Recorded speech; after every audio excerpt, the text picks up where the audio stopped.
Hello and welcome. I'm Stephen Lewis, and I kind of like to think of myself as a well-rounded geek. I am a geek when it comes to music. I love some sports. I dig superheroes and sci-fi. And today, let's talk about Game of Thrones. Why not? Season 8, the final season. Now, for those reading the books, the show is ahead of the books, so the books may end a little bit differently. There's also characters that by now have shown up in the books, but they're nowhere to be found on the TV series. One of the big notables that everybody's kind of disappointed about is the non-appearance on the show of Catelyn Stark, her resurrected version of Lady Stoneheart. There's still some rumors that she may pop up at some point in time, but I don't know. They got a lot of ground to cover in just 6 episodes, so they started off, well, probably the right way with the open to Season 8, which is all about reunions. This one mirrors the very first episode of the show with a young Bran Stark and Arya trying to get a good view of Robert Baratheon's procession rolling into Winterfell. And it kind of opens this time the same way, where we see another boy weaving through the crowd. And eventually he gets to Arya Stark, and she's now tall enough and old enough to see the riders coming through. Those riders, of course, being the Queen of Dragons, Daenerys Targaryen, and Jon Snow, the former King of the North, who we all know bent the knee last season. Arya gets really excited to see Jon. They were always the closest. It was Robb and Arya who treated Jon more like a brother than the other Starks did, but she wanted to cry out when she sees him. She chooses not to, though, and then behind him she sees the Hound, who the last time those two met, she had left him for dead after his battle with Brienne of Tarth. And I think we kind of assumed that she crossed him off her list. And then she sees behind him Gendry, who they kind of had their moment early on in the first season. And then to see him again, a lot of people kind of want those two to get together. We will find out. But eventually, the procession ends up in the great courtyard of Winterfell. And that is where the reunions take place, starting with Jon Snow and Bran, who they haven't seen each other since the first season when Bran first became crippled after being pushed out the window. Jon kind of gave him a kiss on the forehead when he left to join the Night's Watch, so this is the first time they've kind of seen each other. They came close a few seasons ago when Jon was on the run from the wildlings. He and Bran were literally feet apart from each other, but they never interacted. This time they do, and of course, we don't really have much of Bran Stark left. He's kind of become the three-eyed raven. He's pretty emotionless, and there's not really a lot that he says. He kind of acknowledges Jon is there, but it wasn't like two long-lost brothers reuniting, that's for sure. Jon and Sansa then reunite, and to echo what happened in the first season when Ned tells Robert Baratheon that Winterfell is his, Sansa does the same to Daenerys, but there's definitely a lot of tension between the two of them there, and the North is kind of a interesting place. They don't like outsiders, so they're not appreciative of Dany's army of unsullied dragons and Dothraki rolling through the Northlands right about now. They're not really sure because the big problem is a lot of people don't believe that the Night King exists. Until you see the army of the dead, you have a hard time grasping the concept that it's there, and they feel that Cersei is the real threat, which at this point, she might still be. So we start with a lot of reunions. One of the better ones that come out of their trip back to Winterfell is Tyrion and Sansa getting together for the first time since the Purple Wedding, which is the one that marked the end of Joffrey Baratheon. They were married for a time, never consummated it, but then they kind of went their separate ways based on circumstance. So they reunite,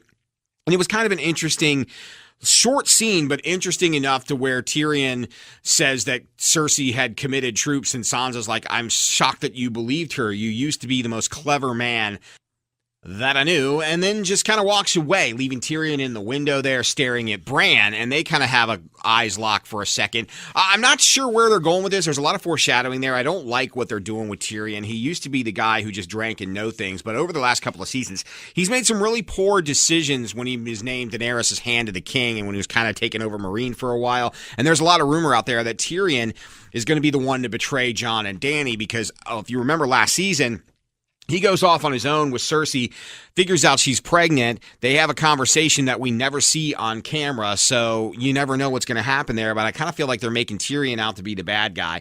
And I don't like it because I actually like the character of Tyrion. I think he was definitely one of the most entertaining on the show. So we'll have to see where that one goes.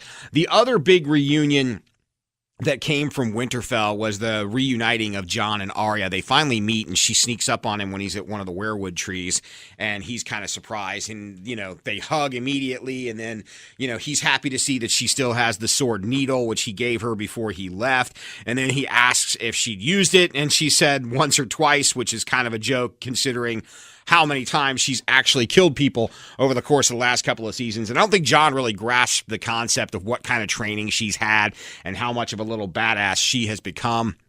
But he also said that he's kind of shocked that she agreed with Sansa, and she said that Sansa's out to protect her family just like she is. And Jon says, well, I'm part of your family too. And they kind of hug, and she says, don't forget that. So it'll be interesting to see where they go with the two of them there. I still think Arya stands by Jon because he was always like her favorite growing up. So we then finally get over to Westeros and check out what Cersei's doing. She's excited because the Golden Company has finally arrived with Euron Greyjoy, who is one of the best villains on the show. He's not as kind of malicious and just flat out evil that Ramsay Bolton was, but he's definitely fun to watch. You kind of like go, God, he's an ass, but you really kind of are entertained by him. Anyway, he kind of demands that after he brought Cersei the Golden Company, that he wants his payment in the form of he literally wants to get in bed with Cersei and manages to do that. I'm kind of surprised that it happened that quickly, and she has one of the best lines in the show when she looks at him and says, if you want a whore, buy one. If you want a queen, earn one.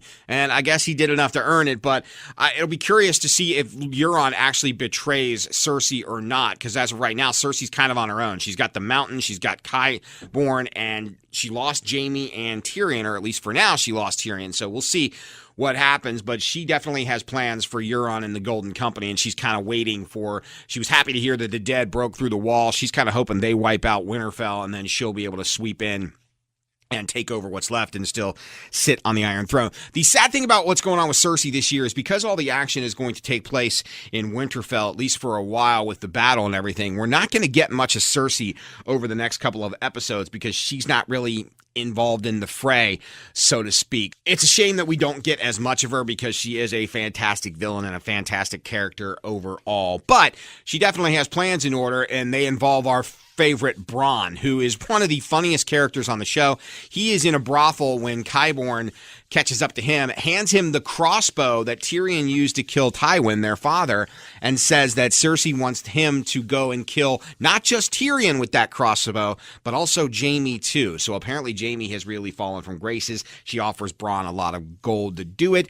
And we'll see what happens. I'm not sure if Bronn will take him up on that because I think even though Bronn does a lot of stuff for money, Tyrion and Jaime are kind of like his boys. So we are just going to have to wait and see where this one goes. While Euron is doing his thing with Cersei, Theon manages to Navy SEAL style his way onto one of his ships and free Yara, which leads to a great moment from Yara where she headbutts Theon and then picks him up and shakes his hand. And then Theon says he wants to go to Winterfell, but Yara says, hey, Daenerys, if things don't work out in the north, might need a place to retreat, so she wants to reclaim the Iron Islands, but understands that Theon needs to leave. So they kind of embrace and say goodbye. So I don't know if that means the end of Yara for this season or what's going on. I think there's foreshadowing there that one or both of them are probably not going to make it.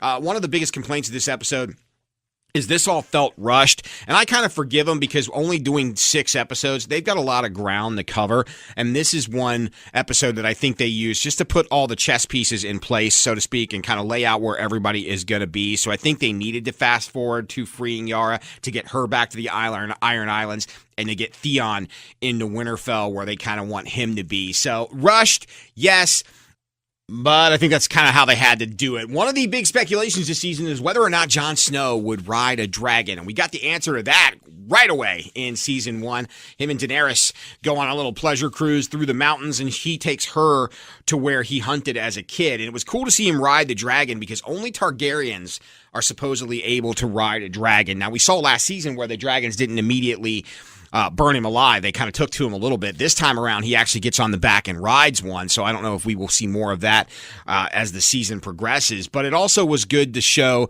that love and that bond that the two of them have as the principal characters this year. And speaking of love, a lot of people want Gendry and Arya to get together, and they very well might, but in this episode, she asks him to make her a weapon. So we'll see what that comes to play, how that comes to play in the next couple of episodes. A lot of people forget, though, that Gendry is Robert's kind of bastard son. He has a legitimate claim to the Iron Throne as well. So my sleeper pick for all this, I think even if Jon survives, I'm not so sure that Jon says he doesn't want the Iron Throne and gives it to Gendry because he thinks Gendry is going to be a good leader, and we could maybe see Gendry and Arya rule in the Seven Kingdoms. I don't know, but I mean, Arya spent the entire time saying she doesn't want to be a leader, a queen, or whatever.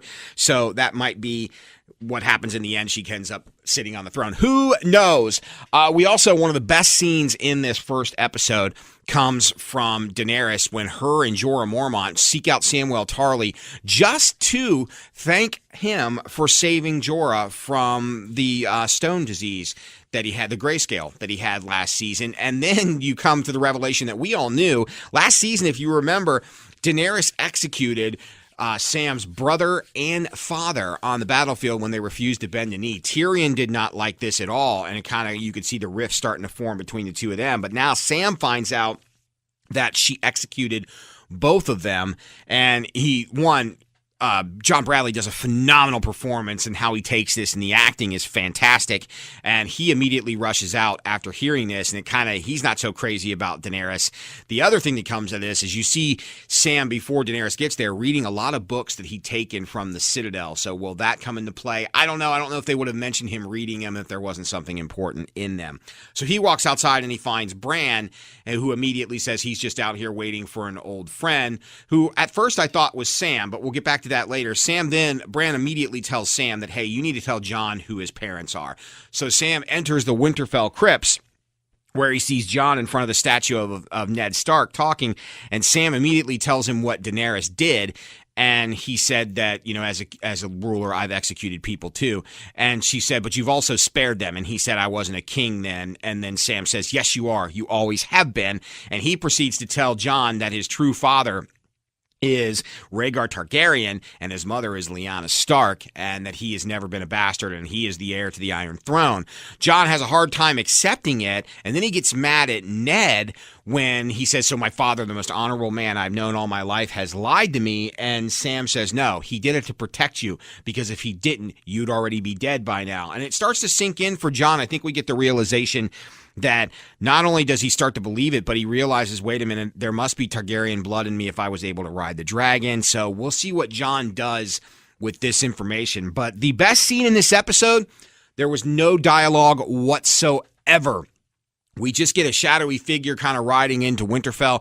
When he gets off his horse and takes off his hood, we realize it's Jaime Lannister, who had finally made the trip north, makes to Winterfell without the Lannister army, which is going to make Tyrion look like an ass later in the next coming episodes. But he turns around and he's face to face with Bran Stark.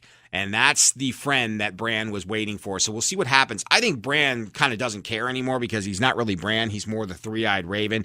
There's some other things that'll come into play in the next couple of episodes. Sansa called out Jon and said, did you bend the knee for the North, or did you bend the knee because you're in love with Daenerys? And we didn't get the answer to that, but I think we all know what happened. So we'll see. The Night King is on the move, getting closer to Winterfell, and they discovered the spiral symbol that he left on the wall in a kind of horrific way. I think you should watch it because you can watch it. The visual is much better than I can explain it. Just it's body parts and a boy, and then they light it on fire, and you'll get the point. But we've seen those spirals show up all 7 seasons prior to this.